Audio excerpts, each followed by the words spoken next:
Rogue. Here you are, just in time for the next chapter of Rogue's Reads. Buddy, you missed it, all the excitement. They almost got their heads blown up at the Rock and Roll Hall of Fame. But they managed to escape. Hi guys, I am Renee. I am the Children's Librarian at Salem Public Library. And Rogue has finally reappeared. He must have been taking a nap during the exciting heads almost blowing up. Now he would like to be held and scratched. So this is Rogue's Reads, our virtual book club for kids in 4th to 8th grades. So all ages are welcome to join us. We are reading The Genius Files by Dan Gutman. This is book 2, Never Say Genius. So if you can get this book on Hoopla. If you're just now joining us, I recommend you go back a few weeks and catch up or borrow the books on Hoopla so you can read them and see what's going on, because this is a really kind of crazy story, lots of adventure and excitement and really weird, kind of scary characters. So you definitely want to get caught up by reading it. But yes, we ended yesterday with Coke and Pep escaping from the Rock and Roll Hall of Fame without their heads being exploded. And we are ready to find out about more of their Ohio. They're still in Ohio, right? Yeah. Yeah, you've never been out of Ohio.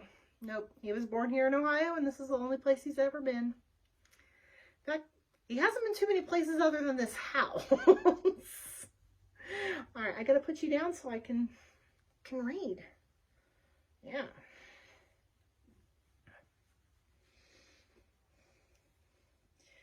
All right. I used to think it'd be wonderful to stay home all the time and be able to hold my animals and just hang out with them. And I'll tell you what, I love them, but this one in particular is a little obnoxious. He thinks I need to scratch his head all the time. Are we ready to read, though? Okay, so this is The Genius Files, Never Say Genius by Dan Gutman, and produced by HarperCollins Publishing. So big thank you to Dan Gutman and HarperCollins Publishing for allowing us to share this book this way. We are on, I think we're up to chapter 14. I think that seems about right. Let me find my marker here. Yeah.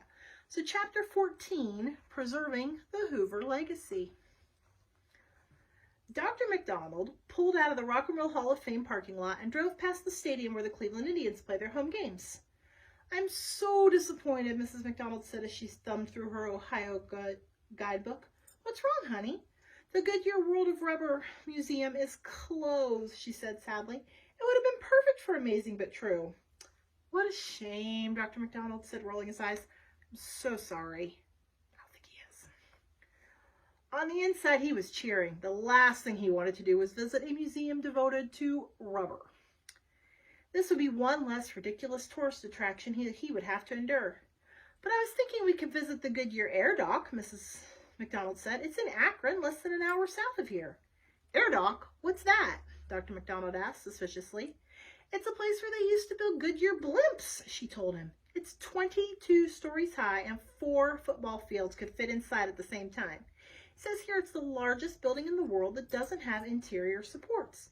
It's so big that sometimes it even rains inside." Well, we're going to have to investigate that one a little more. "Wow," Dr. McDonald said. He turned back around to see the twins' reaction. They just stared back expressionless. "What do you think, kids?" he asked. "Would it be fun to visit the largest building in the world?" "Whatever." The twins weren't listening. Pep was feeling guilty about breaking the window at the top of the Rock and Roll Hall of Fame.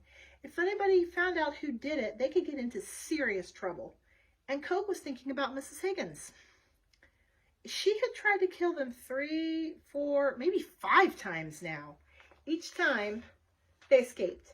She must be really mad and determined. What would she try next? He tried not to think about it. When he tried not to think about it, the image of Archie Clone popped into his head. That lunatic was running around free somewhere too. Cleveland is only about 370 miles from Washington. If they drove straight through the night, it would be possible to get there in 7 hours. But everyone was tired and hungry. The closer they got to their final destination, the more nervous Pep and Coke became. Something evil was waiting for them there. They knew that much. They didn't know what it was or what it would do, but they knew it was out there, tracking their every move. Dr. McDonald pulled onto Interstate 71 heading south and got off at exit 226. It wasn't long until they had reached Willow Lake Park, a campground in Brunswick, Ohio. It was a nice place with horseshoe pits, miniature golf, and a basketball court. The family worked together to make a quick dinner, did a dump of the RV's septic tank, threw a few horseshoes, and called it a day. I have an announcement to make, Dr. McDonald said over breakfast the next morning. I've been thinking about this for a long time, and I've decided on the subject for my next book. What is it, dear? Asked Mrs. McDonald as she leafed through her Ohio guidebook. I'm going to write a biography, Dr. McDonald replied, of Herbert Hoover. You should write about one of the more famous presidents, Dad, like Washington or Lincoln or Kennedy. That would sell lots more books. Yeah, why him, Dad? Asked Pep. Wasn't Hoover the president who got us into the Depression? You see, that's all anyone knows about Hoover, Dr. McDonald said. But he was a fascinating man. Did you know that he never took any money for being president of the United States? He donated his salary to charity. Is that so? Asked Mrs. McDonald, looking up from her book. I'll bet you didn't know that President Hoover spoke Chinese, Dr. McDonald continued, and his vice president, Charles Curtis, was part Native American. I actually knew that, Cook said. But did you know that Hoover was the first president to have a telephone on his desk? Did you know that his son had a pet alligator? I bet you didn't know that President Hoover wouldn't let his wife see the White House servants. It's true. Whenever she walked into a room, they had to go hide in a closet. That's weird.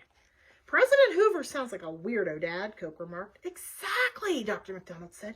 People love weirdos. They'll want to know more about him. I think it's a great idea, Dad, Pep said enthusiastically. I say, go for it. At that point, Mrs. McDonald let out a gasp. I can't believe it, she exclaimed. What? This is an amazing coincidence, she said. It says here that the Hoover Historical Center is in North Canton, Ohio, and that's less than an hour from here. It's even in the right direction. Let's go, Dr. McDonald shouted. Even the kids felt good about going to the Hoover Historical Center. Dr. McDonald had sacrificed so much on the trip for the rest of the family. They knew their father didn't enjoy going to silly museums and tacky tourist sites, but he went along with the rest of the family and was always a good sport. The family hadn't gone anywhere just for him since their short trip to the Bonneville Salt Flats way back in Utah. Dr. McDonald drove back on Route 71 South and went 7 miles. Then he cut across to Route 77 South to North Canton. Coke knew that the Pro Football Hall of Fame was right nearby in Canton, too. It would be much more fun to go there. But he was the only football fan in the family, and it would be so much more important for his dad to gather some information for his book on President Hoover. Besides, everybody goes to the Football Hall of Fame. How many people can say they've been to the Hoover Historical Center? I'm thinking of calling my book Hoover, the Forgotten President, Dr. McDonald said as he drove. What do you think? I like that, Mrs. McDonald said as she plugged the address of the Hoover Historical Center into the GPS. It led them to the campus of Walsh University. You have reached your destination, the voice on the GPS announced. The RV stopped in front of an old white farmhouse with red, white, and blue bunting over the porch and an American flag on the front lawn. A white picket fence surrounded the house, and it looked very American.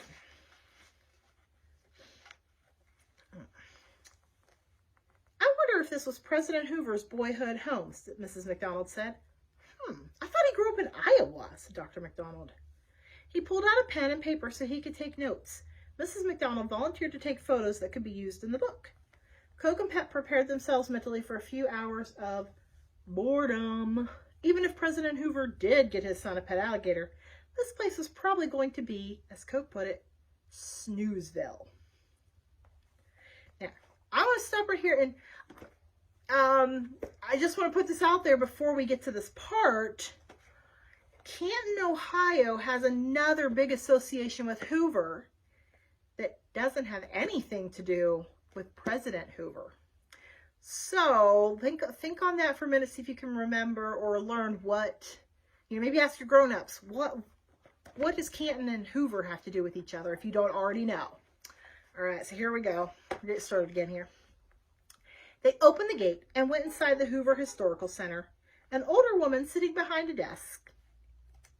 A sign behind her said, "Preserving the Hoover Legacy," and the admission was $5. "Excuse me," Dr. McDonald said. I'm a professor at San Francisco State University, and I'm going to be writing a book about President Hoover. Would I be able to look at his personal papers? The woman stared at him for a moment, then asked him to repeat his request. He did. I'm terribly sorry, sir, she said. We don't have anything about President Hoover here. I beg your pardon, Dr. McDonald said. This is the Hoover Historical Center. Certainly you must have a lot of information about Herbert Hoover. There must be some mistake, sir, she replied. This is a vacuum cleaner museum. Hoover vacuums. What? The Hoover Historical Center is about the history of the Hoover Vacuum Cleaner Company, she informed him. It's not about Herbert Hoover. You're kidding me, right? Dr. McDonald said, his voice rising slightly. He looked around to see if there might be a camera crew hiding somewhere to film his reaction for one of those TV shows where they pull pranks on people. The Hoover Historical Center is the boyhood home of William H. Hoover, she informed him. It's about vacuum cleaners. Would you like a guided tour? Dr. McDonald's eyes were bulging out of his head. The vacuum is between your ears, Dr. McDonald thundered at the woman. I didn't drive 2,000 miles to go to a museum about vacuum cleaners. Calm down, honey, Mrs. McDonald said. I'm really sorry, said the receptionist, but I think you'll find our exhibits to be quite interesting.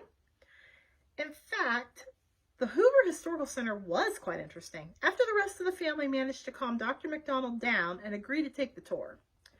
Turns out that in 1907, a janitor named Murray Spangler invented a primitive vacuum cleaner because his asthma flared up whenever he swept the floor with a broom. He rigged up a simple machine using a soapbox, a fan, a pillowcase, and a broom handle, and called the device a suction sweeper. William H. Boss Hoover was a wealthy businessman who bought Spangler out and started the company. This is perfect for Amazing But True, Mrs. McDonald kept saying as she snapped pictures. My readers will love this. The history of Hoover was called, naturally, Sweeping Changes. Display cases were filled with antique vacuums, old ads, and even a recording of a Hoover salesman singing the company theme song from the 1920s. All the dirt, all the grit. I wish I had that song on my iPod, Coke remarked. This is like the history of dirt, noted Pep with a giggle. I had no idea that disposable vacuum cleaner bags could be so interesting, said Mrs. McDonald. And who knew that Hoover came up with vacuum cleaner headlight? The family spent over an hour in the museum until they felt that they knew just about everything there was to know about vacuum cleaners. That was fascinating, Dr. McDonald admitted as they piled back in the RV. Maybe, instead of writing about President Hoover, I should write a book about the history of vacuum cleaners. That book would really suck, Dad, Coke remarked. Ha ha, that was a bad joke, Coke. You know what? Oh yeah, this next chapter is really short, so we've got time to do it today. Let me grab a drink real quick.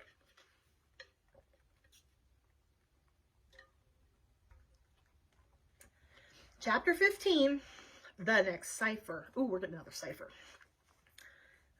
When the McDonald family climbed back into the RV after the vacuum cleaner episode, there was a 6 by 9 inch manila envelope on Coke's seat.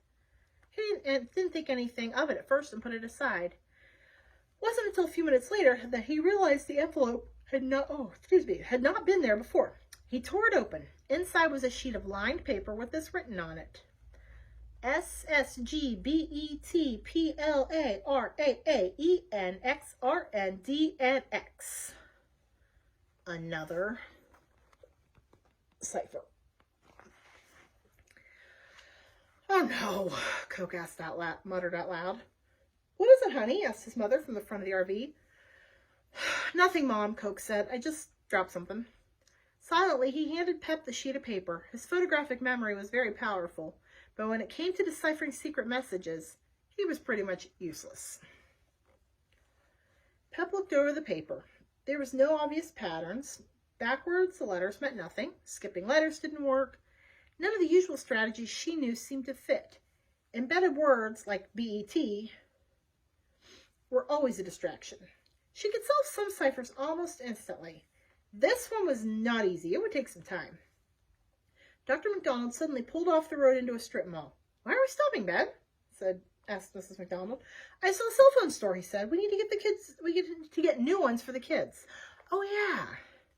You, dear reader, who has been paying careful attention and perhaps even taking notes. Are any of you guys taking notes? I'm not. Certainly recall that Coke and Pep's cell phones were ruined. They had been soaked in ice cream, hot chocolate sauce, and water back at the amusement park in Sandusky. While the twins didn't really need to have cell phones, Dr. McDonald considered it a safety issue. If for some reason the family got separated, they would be able to get in touch with one another if they all had cell phones. After they picked out phones, Coke and Pep ducked outside the store where their parents worked out the details with a clerk. Did you figure out the cipher yet? Coke asked his sister. You just gave it to me like a minute ago, she replied, annoyed. Do you think you'll be able to figure it out? I don't know, Pep said irritably. I'll do my best. Coke paced nervously back and forth outside the store, worried that they were getting closer to Washington. Where are Maya and Bones? He asked. They were supposed to help us, protect us. Some help they are. When was the last time we saw them? In that motel? We'll probably never see them again. They abandoned us. Look, they said they'd meet us in Washington, Pep told her brother. I believe them. Yeah, they also said we could relax and have fun until we got to Washington, Coke said bitterly. But Archie Clone almost killed us at the amusement park, and Mrs. Higgins almost killed us at the Rock and Roll Hall of Fame. Maybe they're working together. Maya and Bones were nowhere in sight, and now we're getting all these ciphers that make no sense at all. You need to calm down, Pep said. We're going to need you to be sharp when we get to D.C. She was right, and Coke knew it. Usually it was Pep who was the nervous one, but the closer they got to Washington, the more anxious Coke had become. He reminded himself to stay strong, stay focused. One slip and it could be all over for both of them. Okay, Mrs. McDonald said as she came out of the cell phone store and handed the twins their new phones. You kids need to be careful with these. We don't want to replace them again. Now let's look some miles away today, Dr. McDonald said. Washington, here we come. Soon they were cruising at 70 miles an hour down Interstate 76, a superhighway that starts near Akron, Ohio, and goes all the way to New Jersey. Passes right by us. They had been in the state of Ohio for a long time. Ohio's a big state. But soon this sign appeared at the side of the road. Pennsylvania welcomes you! Woohoo! Coke shouted. The Keystone State. We can get some keystones here. What's a keystone? Asked Pep. I have no idea, Coke said, but I do know that Pennsylvania is a state of firsts. They had the first hospital in America, the first library. Woohoo! We do like libraries. And zoo. They had the first newspaper, the first TV and radio broadcasts. Pennsylvania had the first capital of the United States. And most importantly, the banana split was invented here. You are such a wealth of totally useless information, Pep said. You wish you were me, her brother replied. Dr. McDonald pushed his foot down on the accelerator just a little bit harder. The speedometer nudged past 70, well above the speed limit. He hoped he wouldn't get a ticket.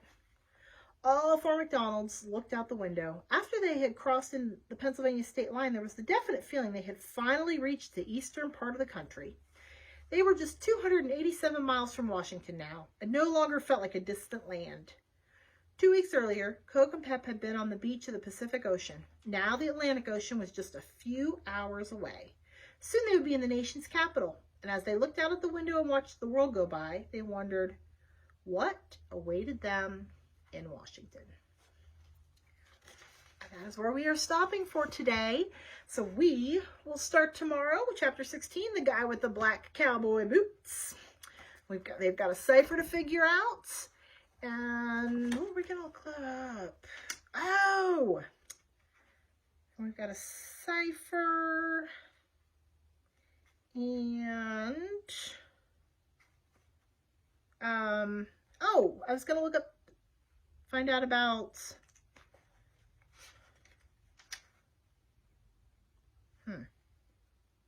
the largest building in the world, the Goodyear blimps. The Goodyear Air Dock. Sorry about that. Yeah, so I'm going to see if I can find some information about that to look at. And we will be back with Coke and Pep tomorrow and see what this guy with the black cowboy boots is up to and where are they going to visit in Pennsylvania. Lots of interesting stuff in Pennsylvania too. So let's see what they get up to when they're there. And I will see you guys tomorrow. Rogue, come here. Rogue, say bye. Rogue says I'm a cat. I don't know how to talk. I will see you guys tomorrow. Bye.